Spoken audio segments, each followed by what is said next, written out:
Assalamualaikum warahmatullahi wabarakatuh guys. Berjumpa lagi di channel UMKM TV. Kali ini kita akan bertanya-tanya kepada sahabat saya, yaitu Kang Huda atau Mas Huda. Ini adalah pengusaha kokedama yang ada di Madiun. Silakan Mas, perkenalan dulu. Perkenalan apa nih?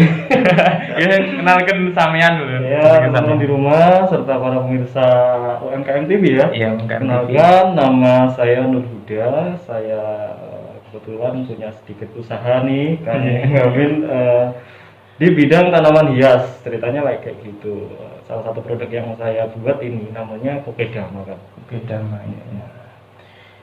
Untuk kokedama ini jenis apa sih kokedama? Jadi kokedama itu sebuah kita adopsi sebuah teknik menanam dari Jepang sebenarnya ya. Teknik menanam dari Jepang. Kokedama sendiri itu berasal dari dua suku kata. Ada koke sendiri itu berarti lumut. Kemudian dama sendiri itu berarti bola. Kalau kita definisikan keduanya, berarti kokedama itu berarti bola lumut sebenarnya kayak gitu. Nah, karena di Madiun itu kita agak kesulitan untuk mendapatkan media lumut, juga mengingat iklim di Madiun agak cenderung panas ya. Nah, untuk kita merawat lumut kan agak kesulitan. Nah, media lumut itu kemudian kita ganti dengan yang namanya media serabut kelapa dengan fungsi yang sama dengan lumut, untuk media penyerapan air kayak gitu ceritanya.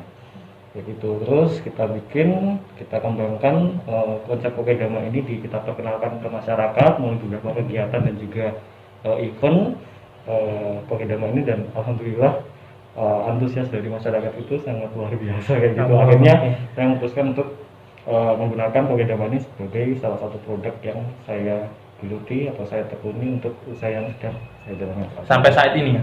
Alhamdulillah. Awalnya dulu sih ceritanya, kalau boleh saya bercerita, jadi karena di kampus itu ada program yang namanya program kreativitas mahasiswa.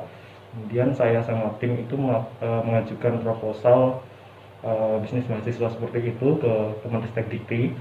Terus kebetulan di ACC. Nah, salah satu program kemudian salah satu program pelatihan yang kita berikan saat itu di Panti Asuhan Luar Biasa Asih.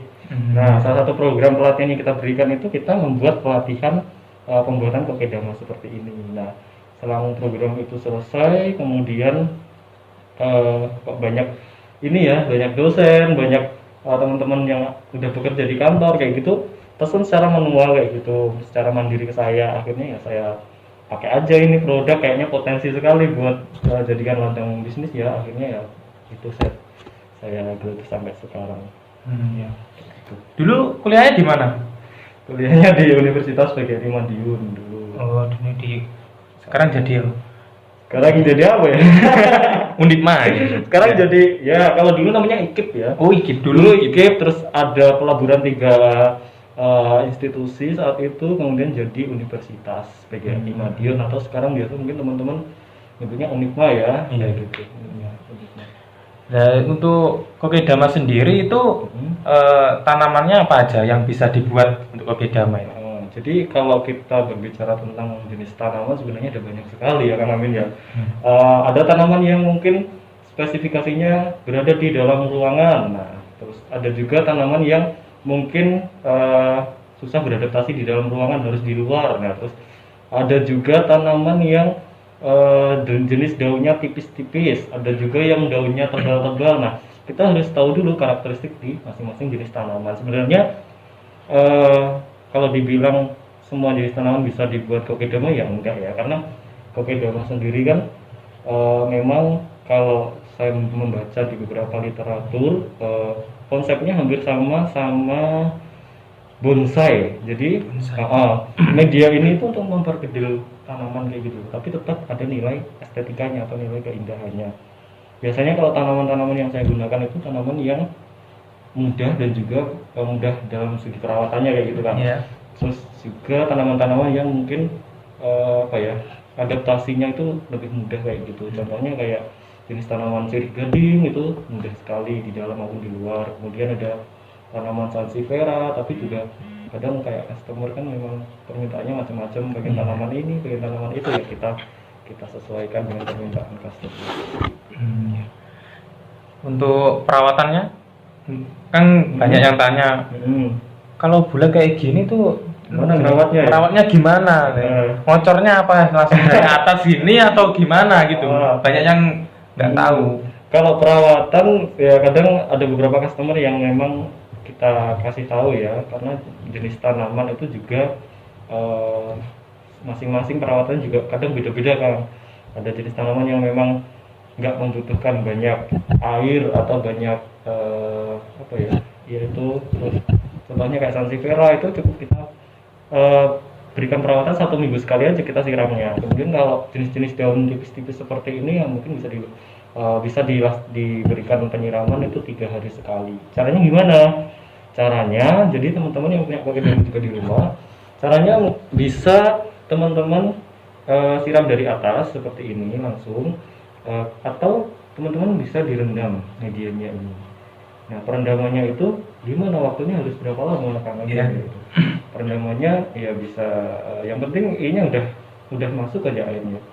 Nah, ciri-cirinya kalau kokedama ini sudah kehabisan air, biasanya medianya akan terasa ringan. Terus teman-teman bisa lakukan perendaman atau penyiraman dari atas tadi. Kalau medianya sudah berat berarti airnya sudah masuk. Terus selain penyiraman, mungkin karena semua jenis tanaman itu memang perlu makanan kayak kita kan. Kita makan ya. Kalau tanaman kan dari proses fotosintesis ya. Iya, fotosintesis. Nah, salah satu komponen fotosintesis kan adanya cahaya matahari. Jadi tanaman itu akan bisa tumbuh sehat jika mendapatkan sinar matahari yang cukup kayak gitu. Jadi kalau ditaruh di dalam ruangan terus kayak gitu juga akan mempengaruhi kesehatan dari tanaman itu sendiri. Makanya kadang saya arahkan ke customer kalau setelah saya menyiram ya diletakkan di luar biar terkena sinar matahari pagi kayak gitu, biar tanamannya juga tumbuh dengan sehat. Berarti setiap pagi itu dikeluarkan atau gimana? Setiap 3 hari sekali atau 1 minggu sekali, itu tergantung masing-masing tanaman seperti yang saya jelaskan tadi. Oh iya. Nah, ini untuk kendala pembuatan kokedama itu apa, Mas? Banyak bagi pemula-pemula itu yang belum tahu kok iso sukses apik ngono kayak piye carane lah. Bisa bulat gitu ya. Bisa bulat-bulat. Kalau kendala pembuatan kita lebih ke ini sih kan. Apa ya? Karena media kadang kita kesulitan mendapatkan serabut yang memang benar-benar berkualitas kayak gitu. Karena kalau kita pakai, sebenarnya bisa menggunakan serabut yang limbah itu langsung kita ini bisa, tapi memerlukan proses yang agak lama kayak gitu. Nah, ini serabut yang memang sudah digiling atau dipisahkan dari kokopitnya, jadi sudah lumayan bersih, jadi bisa sedikit lebih rapi ketika kita bikin kokedama dibandingkan dengan pakai serabut yang biasanya itu. Terus karena produsen yang melakukan penggilingan serabut itu nggak banyak, kadang kita ya ambil dari luar kota juga seperti itu. Atau teman-teman mungkin bisa pakai serabut yang biasa itu juga bisa sebenarnya. Iya. Nah, ini untuk pemasaran ya. Sekarang intinya UMKM TV adalah pemasaran. Untuk harga jual atau jangkauan pasarannya sama ini dia di mana aja? Di mana aja? Jangkauannya. Nanti ini temanya kita channel nggak UMKM. UMKM. Iya. Kebetulan saya juga ini kan ikut gabung di beberapa komunitas UMKM juga di Kota Madiun, di Ngawi juga ada teman-teman itu ya. Ada berbagai macam produk UMKM ya, produk lokal, dan kadang ya peran dari masyarakat untuk membeli produk UMKM pun juga akan berpengaruh pada keberlangsungan usaha UMKM itu sendiri. Terus kalau harga, tadi berbicara harga ya, harga kita sesuaikan dengan jenis tanamannya kan. Jenis tanaman ya, karena jenis tanaman masing-masing kan beda. Iya, harganya tanaman janda bolong yang mungkin lagi familiar sekarang ini ya. Ini contohnya janda bolong sama tanaman sirih gading itu nggak bisa disamakan harganya ya teman-teman. Jadi harganya kita sesuaikan dengan jenis tanamannya. Kalau tanamannya murah ya kita jual dengan murah, terus kalau tanamannya mahal ya kita sesuaikan. Terus kisarannya berapa? Kisarannya antara 40 sampai 200 ribuan untuk jenis tanaman anggrek. Jangan pemasaran. Jangan pemasaran kita juga online juga menggunakan media sosial. Ada teman-teman di luar Madiun yang order juga kemarin. Untuk jangkauan paling jauh itu pernah kita kirim ke Medan, kemudian ke Depok, Bandung, terus kalau Jawa Tengah itu Semarang, Surabaya juga, Sidoarjo, terus kita pernah kirim ke Jayapura kayaknya. Oh, Jayapura. Sekali kayaknya ya. Tapi tenang, kalau mau pesan ntar saya cantumkan di deskripsi. Boleh, Oke, boleh, deskripsi YouTube.